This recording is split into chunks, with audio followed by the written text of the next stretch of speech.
Hey guys, in this video, I'm going to show you how to use the new Sora 2 platform. Now, right now it's invite only. So if you don't have access, you can actually go on Reddit and you can go to a thread like this. I'll link it in the description below, and you can scroll until you find basically an invite code that people are sharing. That's how I got access to Sora.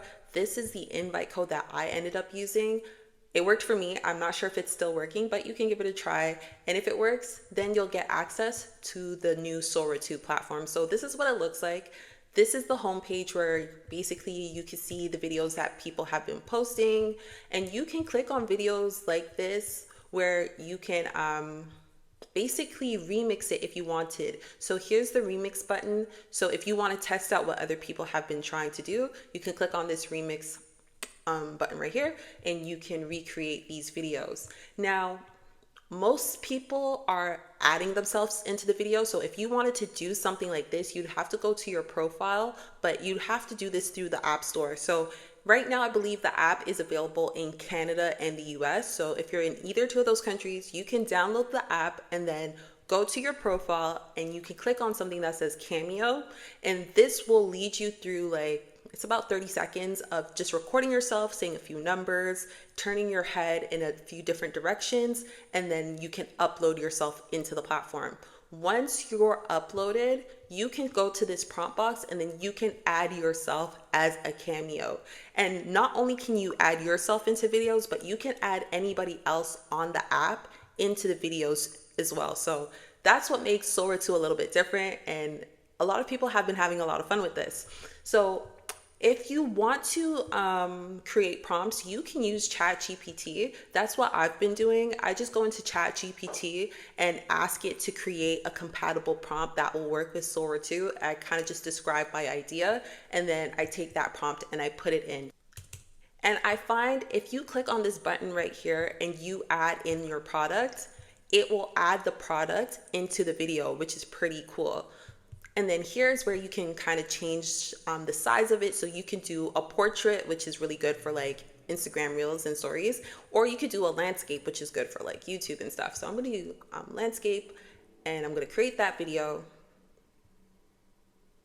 And then that video will end up in my draft. So it takes about a minute or two for those videos to fully upload. So I'm going to do a couple more. Now, one thing I did realize, if you wanted to say, create a video of like a character that you made up, like an avatar, for instance, I have this image that I created with Hicksfield.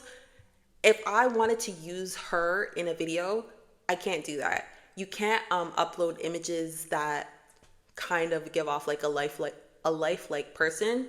They have heavy restrictions against that. So instead of uploading a picture, you would just kind of have to describe what the person looks like. So I've done a few prompts like that. I'm going to give that one a try.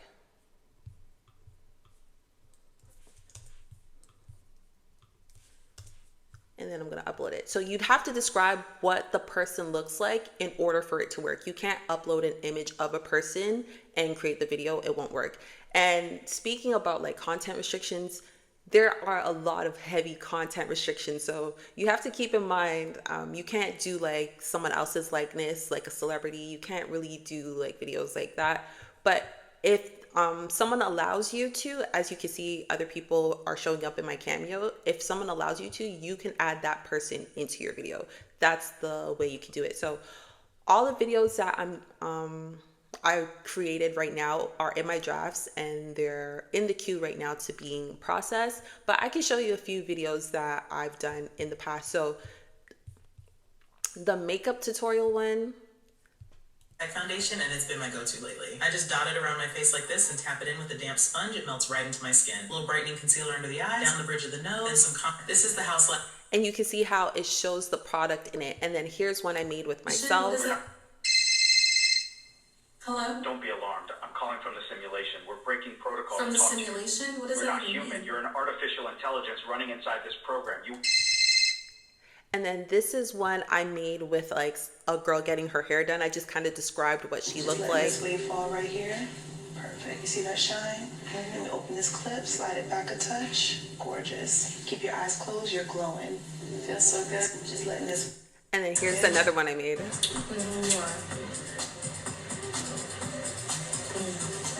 good. Survive tonight. Cheers, baby.